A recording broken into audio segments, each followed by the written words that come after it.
everyone, I am Kim Snyder, and thank you so much for joining me for the Sane Crypto Podcast, the first cryptocurrency podcast for baby boomers investing for retirement. Most people believe that crypto assets are too risky for the average investor. I believe the risk is in not investing, and that, in fact, cryptocurrency may be the answer to near retirees' prayers. The trick is to structure our investment so that if the naysayers are right, we don't do irreparable harm to our nest egg. But if the believers are right, we make potentially life-changing money that could catapult us across that retirement finish line. The Sane Crypto Mastermind is my signature program for those who can't, won't, or don't have time to figure this all out and keep up with it on their own. If you'd like to learn more about how we do that, I'd encourage you to join my free online training called How a Little Bit of Bitcoin Can Make Your Retirement Savings Go a Lot Further. And you can do that at sanecrypto.com/retirement. Our topic today is the best way to buy Bitcoin in retirement accounts or cryptocurrency in general. I've already done podcasts on two of the three ways.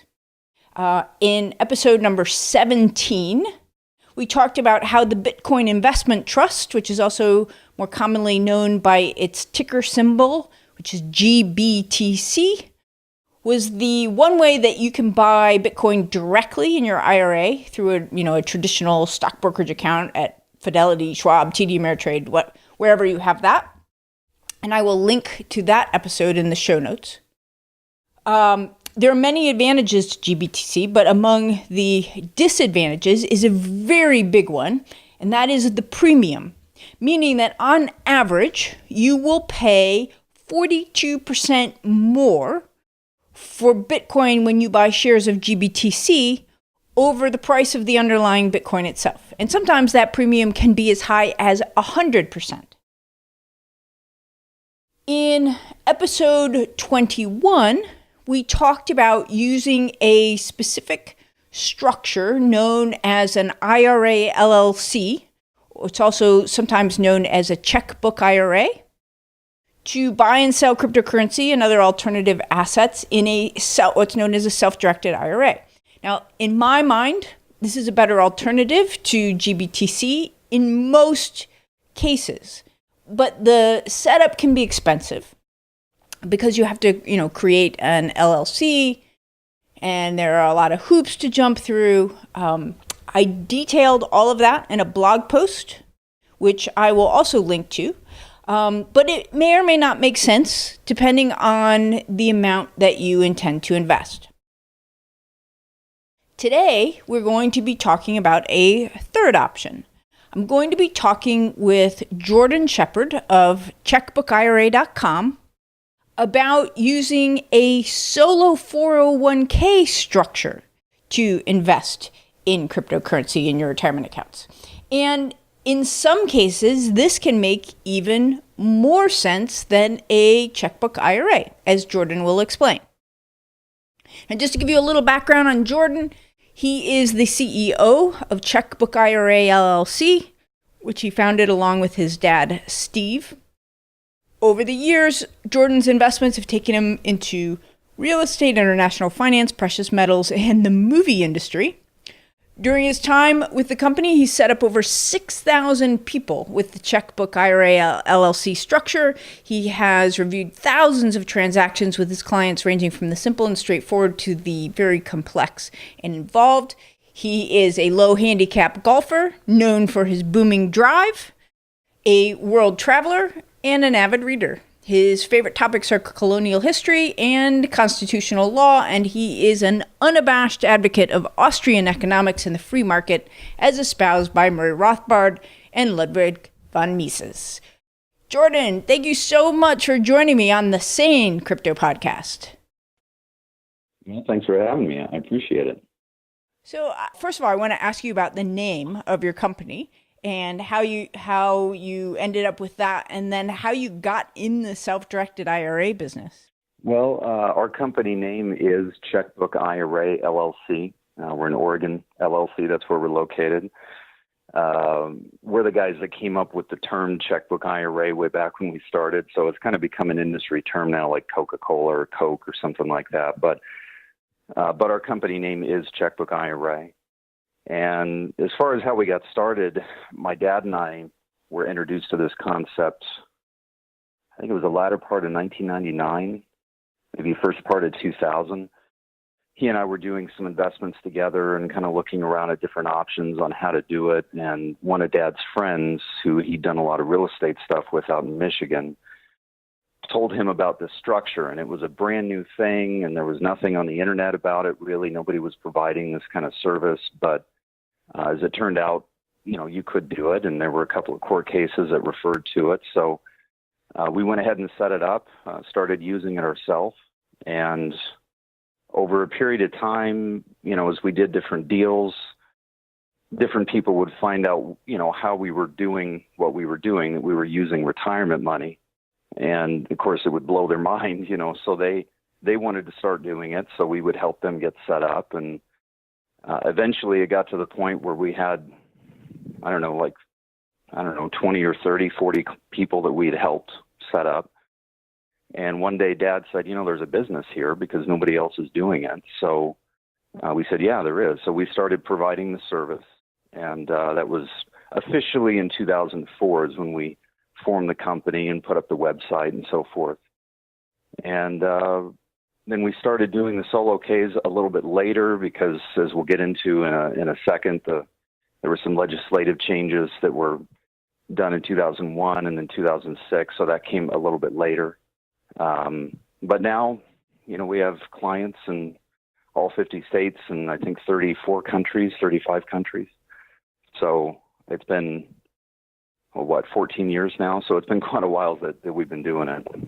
Okay, so let's go through the various options that I would have if I wanted to invest my retirement accounts or a portion of my retirement accounts in cryptocurrency or some other alternative investments. Sure.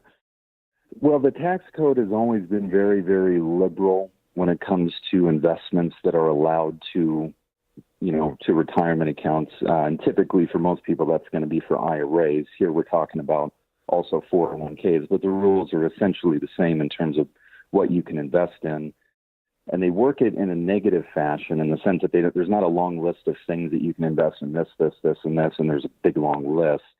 It works negatively in the sense that it says, here are the two things that you cannot invest in, two asset classes.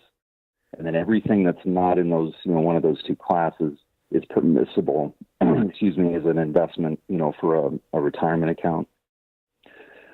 So for IRAs and 401ks, it's essentially the same, and that is that you can't hold life insurance contracts. Although with 401ks, there's a slight change to that. You can't actually buy life insurance under pretty narrow, circumstances. But for the most part, life insurance contracts are going to be out as an investment. And then anything that might be considered a collectible, which frankly most people don't want to invest in anyway, but these would be things like, old paintings, fine wines, some sort of antique, gems, that sort of thing. Mm-hmm. So those are the only things that from day one, when retirement accounts were first contemplated in legislation, those are the only restrictions that have ever been put on those accounts by the tax code.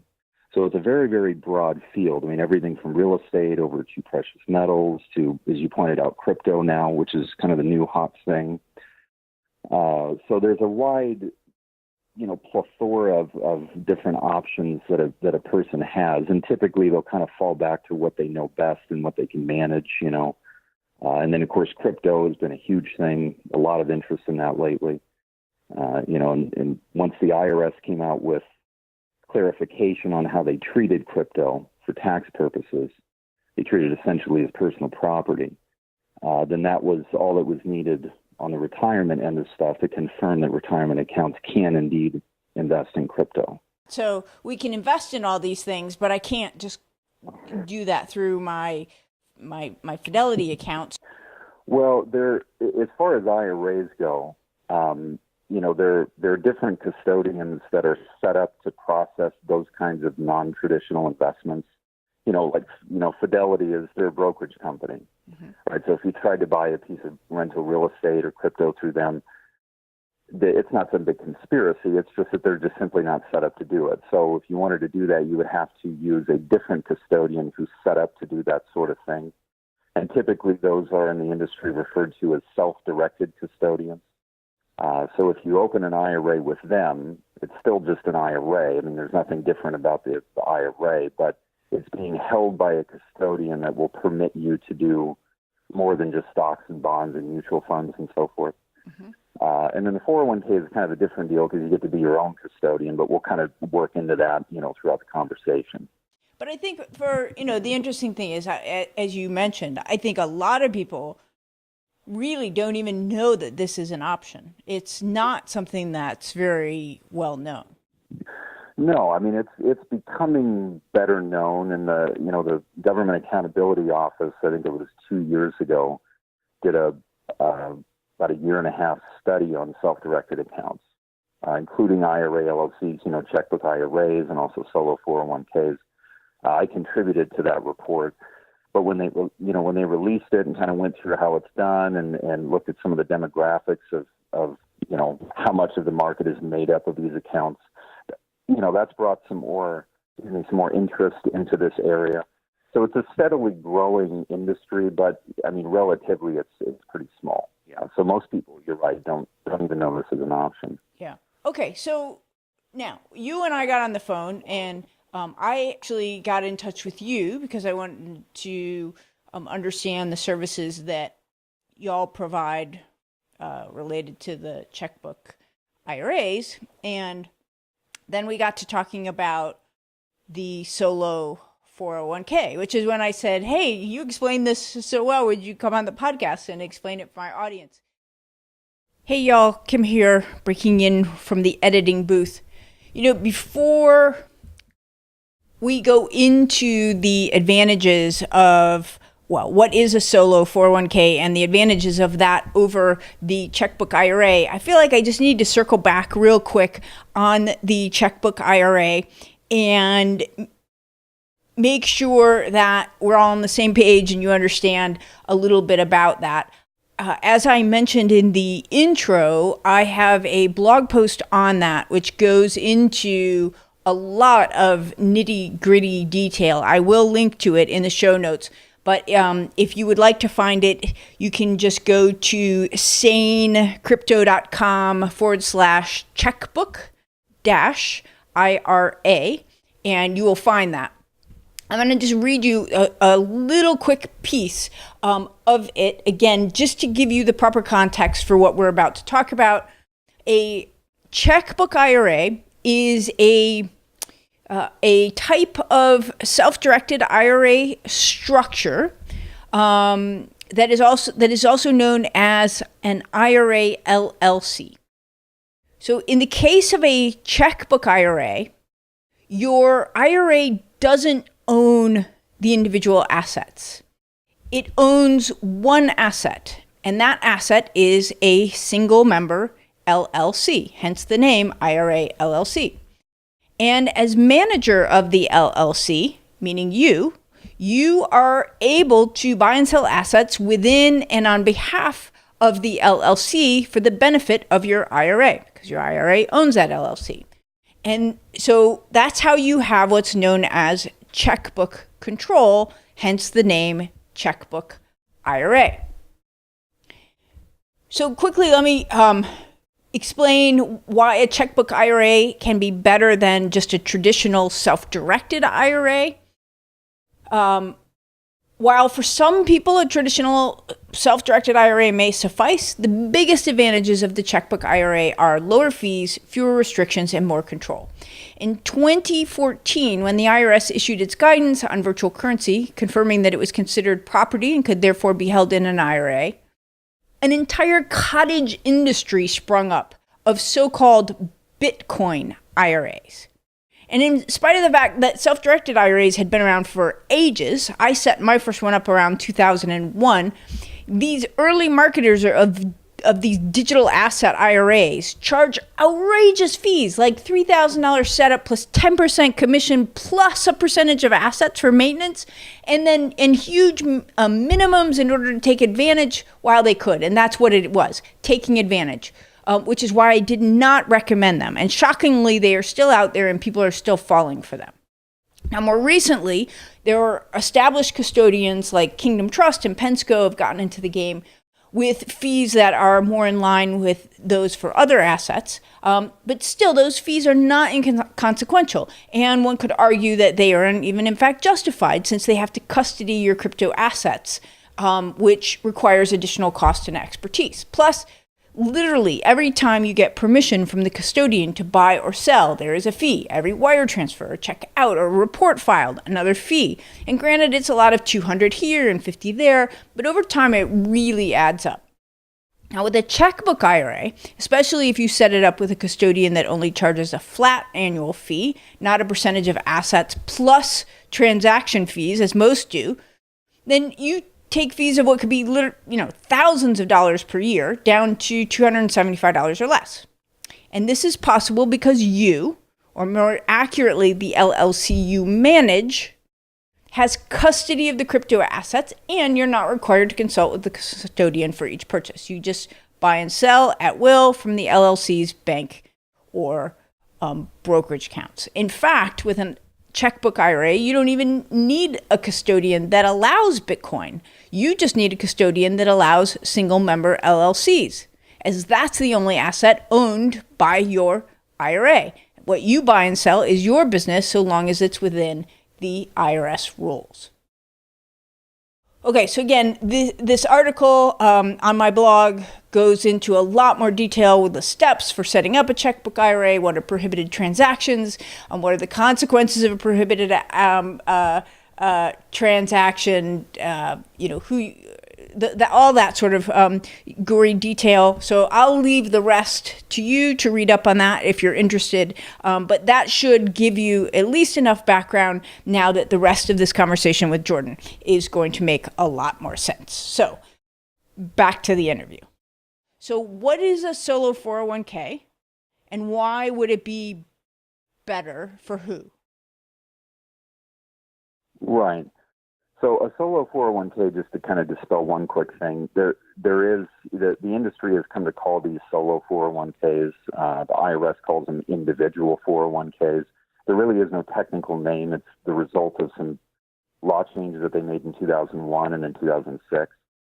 So nowhere in the code can you go and it says solo 401k or individual 401k, but I'll explain that here in a minute and it'll make more sense. But a 401k, and I'll be contrasting back and forth with the IRA because I think it'll make more sense. So with an IRA, that's just an individual account, meaning that anybody of any age, so long as you're a living human being, can open up an IRA. And it's not tied to where you work or how much you make or anything like that. I mean, not really. And the contribution limits are very, very low because it's really just seen as just an individual savings account for retirement. Now, contrast that with 401k. A 401k is a company retirement plan. And typically when people think of that, they think of, a large company like Ford Motor Company or Amazon or something offering a 401k to their employees. And what a lot of people don't know is that you don't have to be a big company in order to have your own 401k.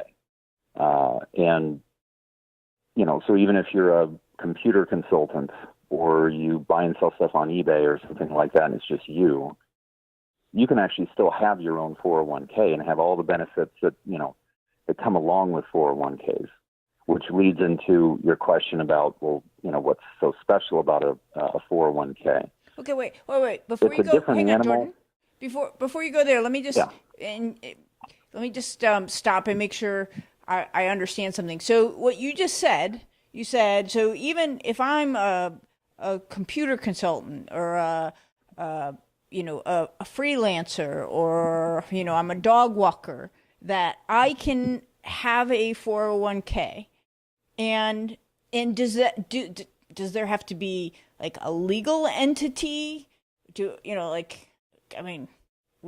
Really, literally, anybody can have a 401k? Like, what's the requirement? Right. Yeah. So yeah, let's talk about the qualification first. So to have a 401k, because it is a business retirement plan, it's a company retirement plan. First of all, you do have to be engaged in some sort of business activity. It doesn't necessarily have to be full time. It could be if you work a full time job, but you're doing something on the side, that would be fine. But you do have to be engaged in that activity, and you've got to be seeking a profit. I mean, it's got to be a legitimate thing that you're doing. Any form of income that comes in as a result of services is going to fall under that category. So everything from mowing lawns to consulting to, coaching a little league, team and getting paid for that. Anytime you're being paid for those kinds of services, that's gonna qualify you. As will, managing property. Even if you're managing your own property, some of that income is considered self-employment income, or generally is. So anyone who has any activity that rises to that level is going to qualify. The other big thing, though, is that you cannot have any full-time employees that work for you. Right? So let's say you are a computer consultant. If you have, let's say, 2 people that work for you, and they're actual employees of you, they're not like outside contractors, and they are full-time, which means they work more than 1,000 hours during the calendar year, which is not really full-time. I mean, that's only, 20 hours a week or something, but that's what they consider full-time. Then if you have those employees and they work full-time, you would not be eligible to set up a solo 401k.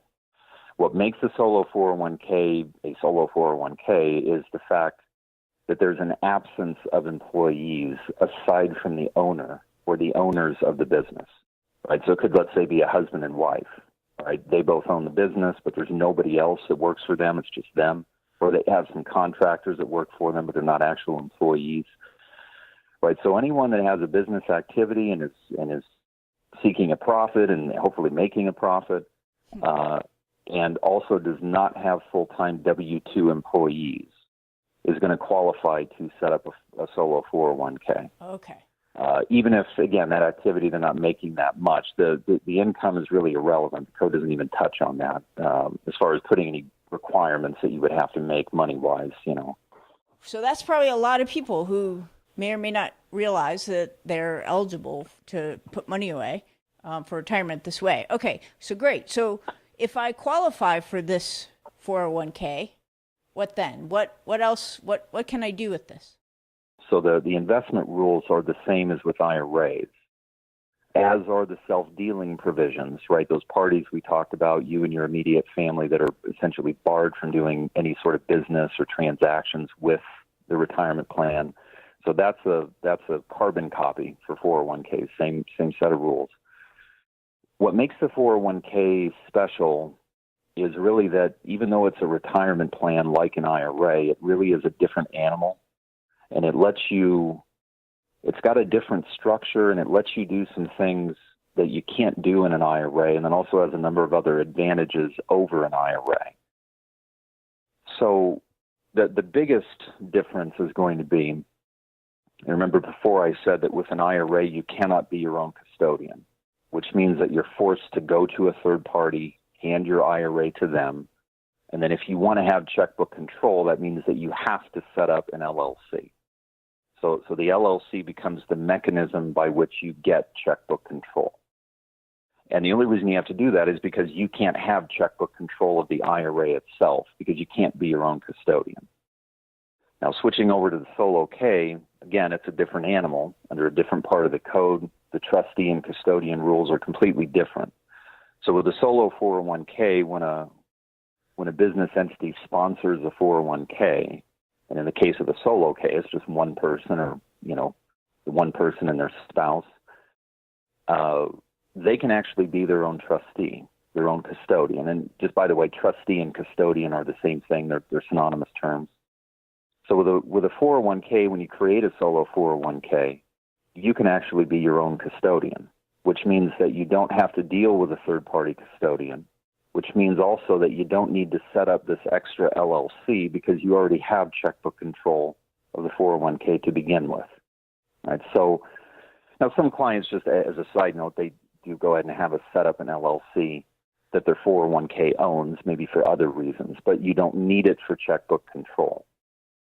And that makes it nice because not only does it make things easier because you just already have this native checkbook control of the 401k itself, but also being the actual custodian of the 401k makes things a lot easier just for everyday things that you might want to do with a 401k, like making a contribution or making a distribution, right? All of those things can be handled in-house without having to involve a third party. And by handled, I mean that you sit down and you sign whatever you need to sign, and that's the end of it. You're the custodian, right? So there's nobody you have to go to and say, can I do this or can I do that, or how much will you charge me to do this or that? You are Fidelity, right? You are the self-directed custodian. That's actually you for the 401k. So that's what I mean, that it's a different animal. The structure is different. And even though it still is obviously a retirement account, there's kind of a trickle-down effect that comes from you being able to be your own custodian that just makes everything on down the line a lot easier to deal with and to do for anything that you might want to do as far as investments.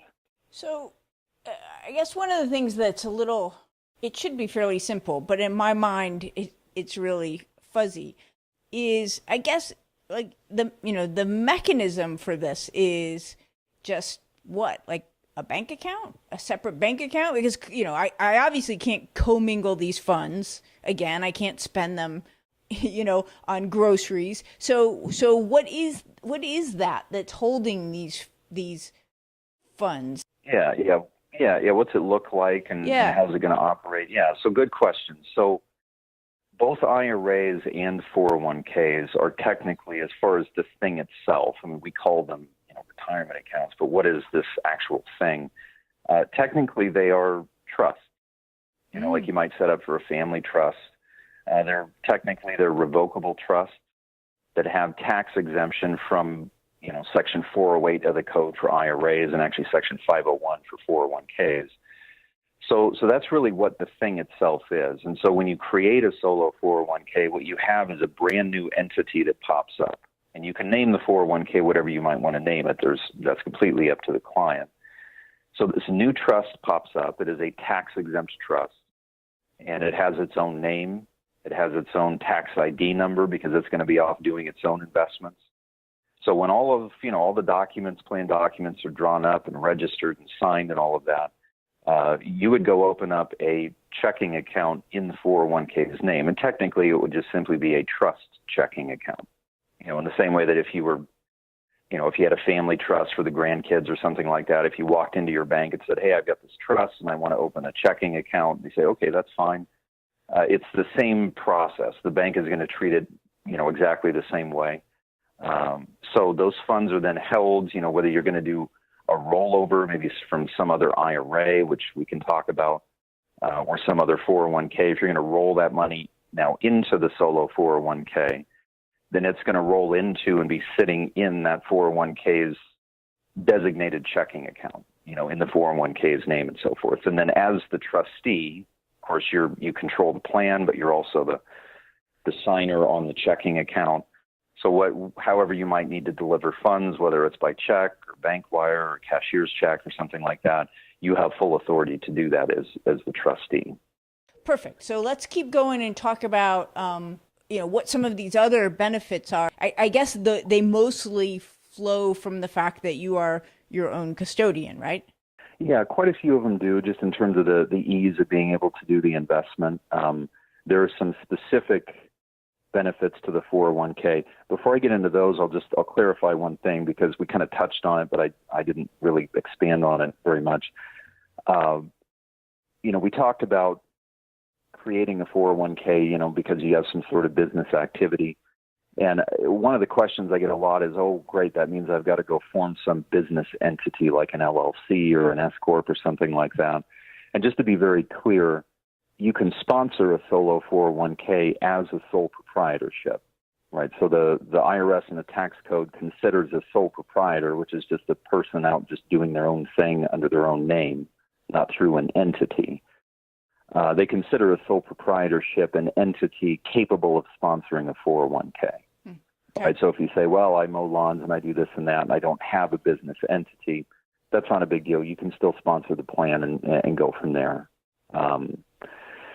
Now, as far as the benefits, like you talked about, a lot of it does tie back to you being the custodian, being the trustee. So, ease of maintenance in terms of making contributions. You just simply write out a check and put it into the 401k's checking account. There's a form that you should fill out just to internally record that you've made the contribution, but that's an internal record. You don't send it to anybody. But getting into some of the 401k specific benefits, the first one I'll deal with is the ability for a husband and wife to combine funds into one plan.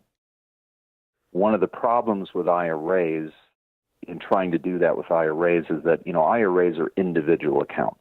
So the husband, he has his IRA, the wife has her IRA. These are two separate, distinct IRAs.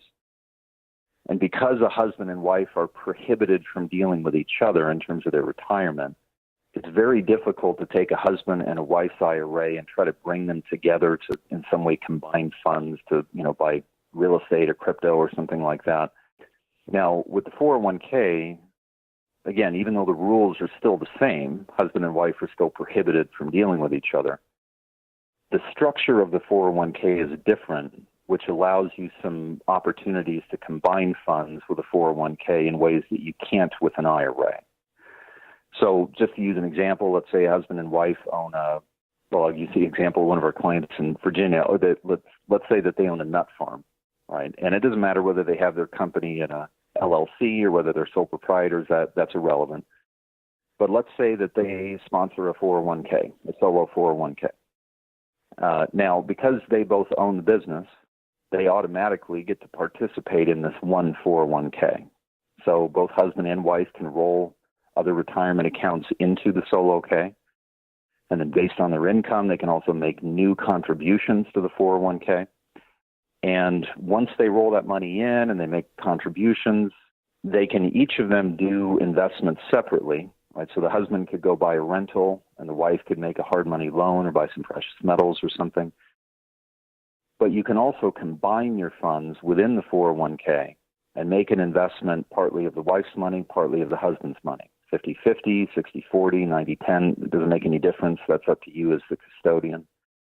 But it allows you to combine those funds within the 401k first and then go make an investment comprised of partly the wife, partly the husband's money. So, and again, that has to do with the fact that IRAs are separate, distinct accounts, whereas with a 401k, you may have any number of people that are involved in the same 401k putting money into the same 401k. Now, another advantage, just going through a few more, is that with 401ks, there is one exception to the self-dealing rule. And that is that a 401k can loan money to its own participant. Or to put it the other way, you can actually loan from your own 401k to yourself. And basically, you can loan yourself up to half the value of your 401k, but they cap you at $50,000.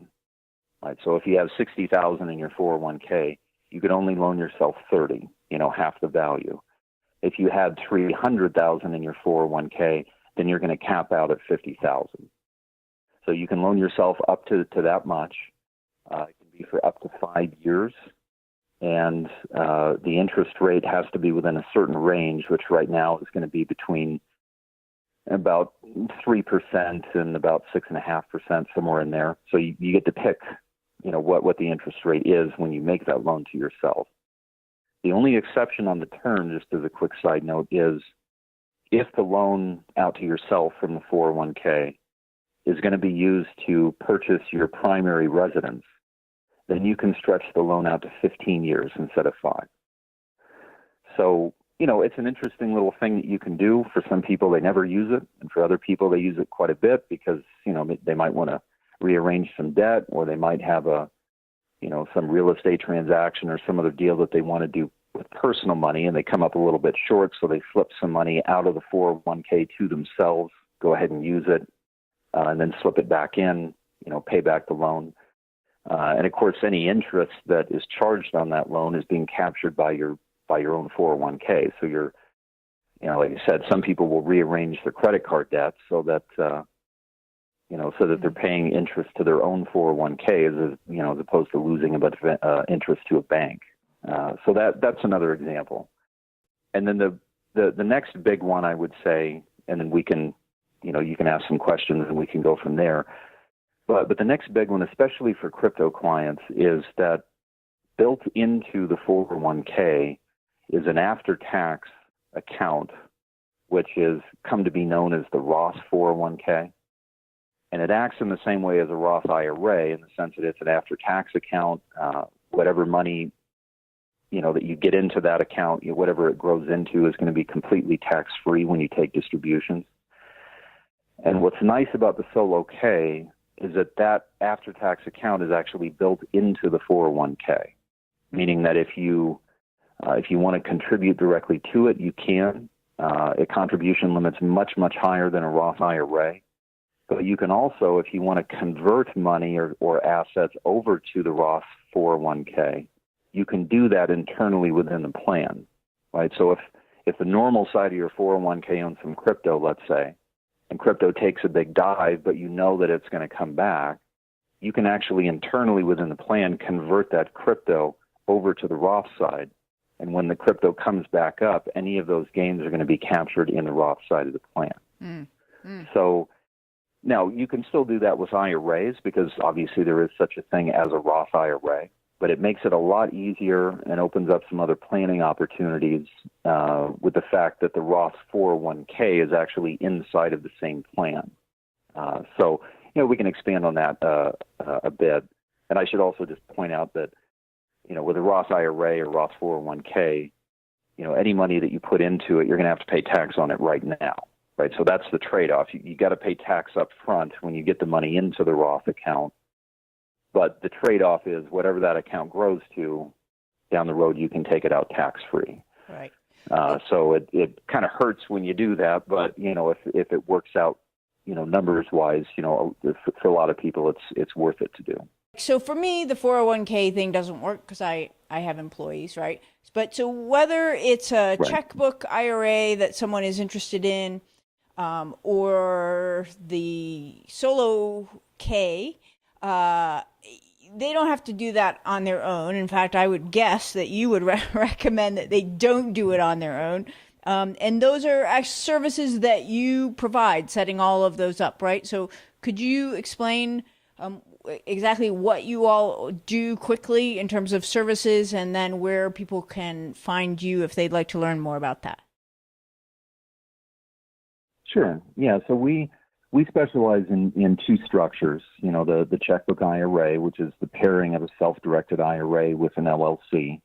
And then the other structure we do is the solo 401k.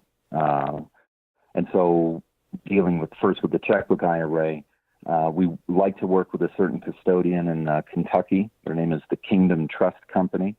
So typically clients will open a new self-directed IRA with Kingdom Trust, and then we'll come in and do the LLC part of things and help them through their transfer, rollovers, anything else that's involved in that process. Generally, that takes about 3 to 4 weeks to get through the entire process.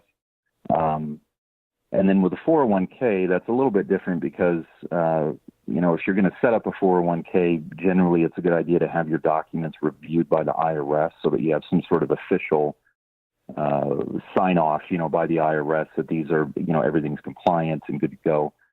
So we've already done that. And when we set up a 401k, the 401k is registered under our IRS determination letter, meaning that everything's square and compliant, from the start and recognized.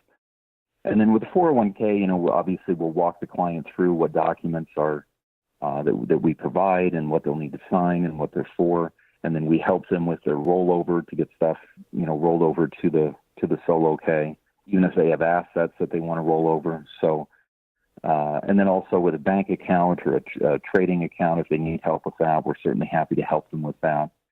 And then with the 401k, we do have an ongoing relationship with clients that have a Solo K, because it's our responsibility to make sure that their plan documents stay updated and compliant from year to year. So we charge a fee for that each year. And then, for all clients, I think I told you this when we were on the phone, we just have an open door policy with clients. I mean, if you need something, call us. 95% of the time we can help. If not, we can turn you over to a CPA or to an attorney if you have kind of a specialized, issue that you're dealing with. But if you need something, just call us. We're always happy to help. And then as far as our website, our website is checkbookira.com. And we have information both on checkbook IRAs and also on solo 401ks on that website. A lot of articles and videos and so forth. And we're pretty heavy on education. We're kind of low on sales, I guess. We don't want to bug you to death, but it's really important to us that the client understands what the structure is, probably most importantly, where the limitations are, and then also be here for them if they need something down the road. All right. My thanks to Jordan Sheppherd of checkbookira.com. As always, I hope you found that helpful and just something for you to consider. If you did find it helpful, you could do me a great big favor in return, which is 1, to subscribe to the podcast so you don't miss a single episode, and 2, to leave us a 5-star rating and review with comments and feedback, which tells iTunes to show us to more people so more people like you can find us. If you would like to learn more about the Sane Crypto Mastermind, which is my signature program for those who can't, won't, or don't have time to figure this all out and keep up with it on their own, I would encourage you to join my free online training, which is called How a Little Bit of Bitcoin Can Make Your Retirement Savings Go a Lot Further. You can find that at sanecrypto.com/retirement. And finally, you can get the full show notes of this episode at sanecrypto.com/podcast, including all the links that I mentioned to the previous episodes on GBTC and Checkbook IRA, my Checkbook IRA blog post, Jordan's site, etc. Again, the free online training is sanecrypto.com/retirement, and the show notes are at sanecrypto.com/podcast. And finally, if you have a question about today's topic, anything that we talked about, or anything else, just email me at askhim@sanecrypto.com. I read and answer every email personally, as well as answer some of them here on the show. Everything I say on this show is for educational purposes only. Nothing should be considered investment advice. Nothing Jordan said should be considered legal or tax advice. Past performance is no guarantee of future results. All investments involve risk, so do not, under any circumstances, invest money you can't afford to lose. That's it for me. I'm Kim Snyder. I'll be back next week. Until then, may the crypto gods continue to smile on us all.